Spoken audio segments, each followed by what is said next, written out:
Hi everyone, Teddy Baldassarre here. Today I'm very excited to be able to cover a brand new watch from Zenith with their Chronomaster Sport.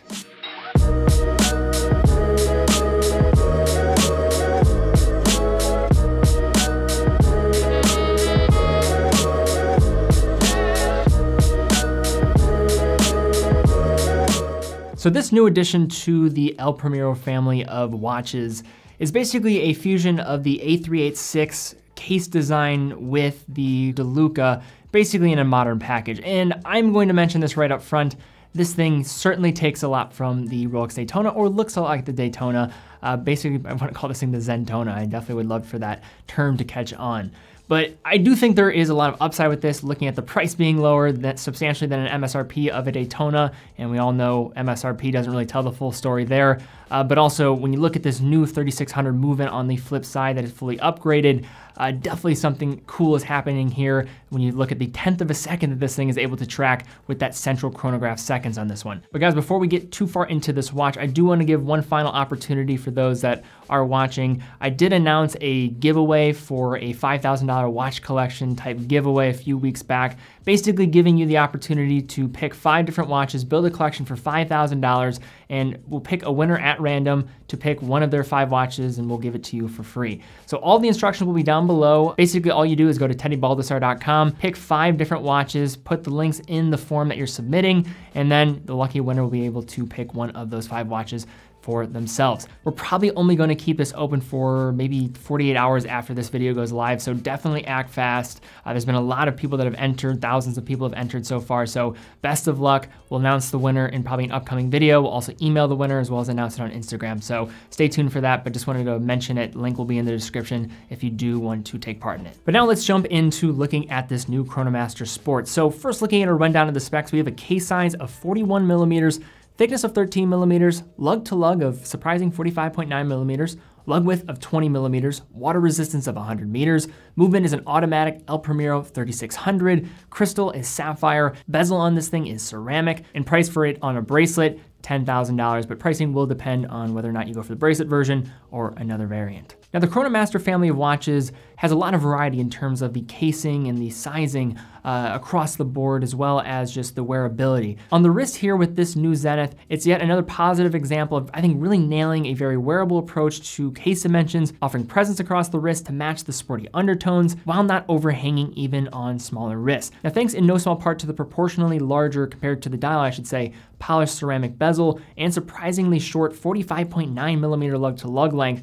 this watch for me wears just a bit smaller than its 41 millimeters that is proposed. Aiding in its wear, the pump style pushers on this piece as well as the crown all stick out from the case approximately the same distance, making this Chronomaster pleasant to wear in a variety of circumstances, especially given the modest 13 millimeter height, which is rather slim when you look across the entire market for automatic chronographs. As you'd expect and frankly deserve for a watch of being $10,000, the case finishing here is very well done, though it's worth noting that the case design overall is fairly straightforward, especially compared to some other more exciting case designs from Zenith, such as their admittedly more expensive Zenith Defy El Primero 21. On this Chronomaster Sport, we have a brushed top offset by finely polished beveling and of course the attention-grabbing black ceramic bezel along the outside of the dial. One of this watch's more interesting attributes, which we will talk about a little bit because it does kind of key into the other kind of hidden trick behind this thing. Then the high level of finishing also carries over onto the excellent 3-link style bracelet with polished center links and brushed outer links, as well as a very much Rolex inspired clasp with the Zenith signature on that fold over clasp. And the bracelet is comfortable and also features 5 points of micro adjustment in that clasp, which is excellent for sizing up when the screwed in links aren't precise enough when dialing in the size. Now, Zenith opted to go with polished center links on this bracelet, which are likely to pick up scratches more easily and noticeably compared to brushed finishes, but given the sport style and flashiness of this Chronomaster, I think it fits. Now, the crown and the pushers on here are in their traditional locations. The crown on the Chronomaster has deep grooves to aid in winding and setting the time, and is going to be signed with a Zenith Star signature, which is going to extend out far enough that it can be viewed even when looking at the watch straight on. The pushers are pump style, non-screw down, and operate with a very solid tactile feel with an audible click when engaged thanks to that in-house column wheel movement within. Looking within the sapphire crystal, we have a matte white background color, applied rhodium plated, faceted hour markers and handset, and perhaps most strikingly, applied sub-registers, each executed in a different color as a nod to the El Primero reference A386. Here the sub-seconds register is executed in a lighter gray color, the register at the 6 in a darker gray, and the 3 o'clock register in a navy blue with a date nestled at the 4:30. C1 Superluminova is used on the dial markers, the hour, and the minute hands, and while it's not in the greatest supply on any of these surfaces, it does glow nicely when in darker environments. Now, as previously mentioned, there's certainly gonna be some inspiration this piece is drawing from some other places. One of those being the Rolex Daytona, of course. I think the handset, as well as the markers, the bracelet, has some similarities there, but that probably most noticeable aspect is going to be that black polished ceramic bezel along the outside. But the difference here is really how the movement is working with that bezel to definitely show that El Primero flair in the ability to track 1/10 of a second with the full rotation of that central seconds going around once every 10 seconds. And with that display along that ceramic bezel makes it very easy to track this. Now this new Chronomaster Sport makes use of another updated automatic chronograph caliber with this El Primero 3600. And with that new feature of being able to track 1/10 of a second, it's a feature that will have you doing a double take the first time you activate this chronograph. While the utility of this feature will depend greatly on the wearer, it is indeed different and demonstrates Zenith's constant approach to marrying classical watchmaking chops with more daring executions. Now this movement inside of here is a column wheel chronograph, also featuring a power reserve of a healthy 60 hours, made all that more impressive by the fact that it is a high beat caliber, humming away at 36,600 vibrations per hour or 5 hertz, a beat rate that the El Primero has truly owned since its inception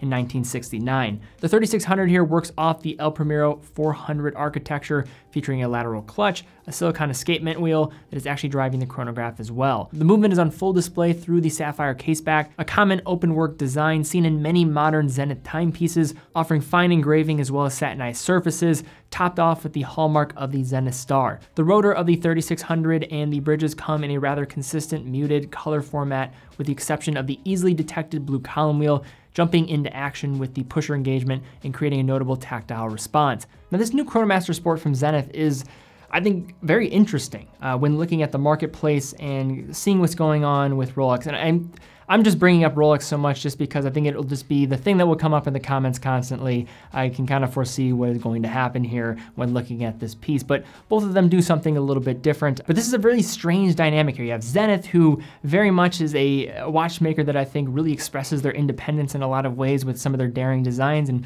what they do. And then you, of course, have this idea and connection to Rolex, the El Primero being housed within previous Daytona references of years prior.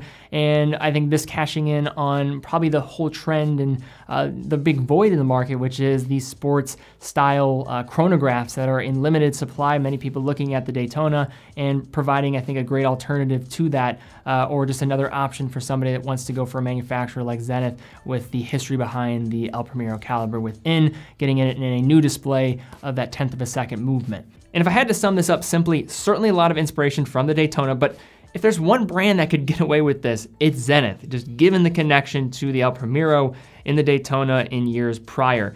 It has great wearability, upgraded 3600 movement within with that 60-hour power reserve, and a solid price for what many people are looking at in the marketplace for a watch of this style, and really getting at the availability point of view. Because you can't get a Daytona, there's a huge open opportunity in the marketplace that I think Zenith capitalized on, and overall, I think you have to say this is a win for Zenith. But I certainly think this watch is gonna stir up some conversation down below, so I'd love to see comments down below. What do you guys think of this new release from Zenith? Do you like it? Do you not like it? Are you somewhere in between? I'd love to see you share that in the comments down there. Also, if you did enjoy this video, thumbs up, subscribe, hit the bell icon. That's also a great help. Also, definitely take advantage of that giveaway opportunity. I will have the instructions down below in the place to sign up. That's not gonna be open for much longer, so definitely act fast. And if you do wanna stay up to date with the content, definitely check out the Instagram, a great way to also see some awesome photos of watches as well. But guys, thank you again so much for watching. Be well, and I'll see you all very soon.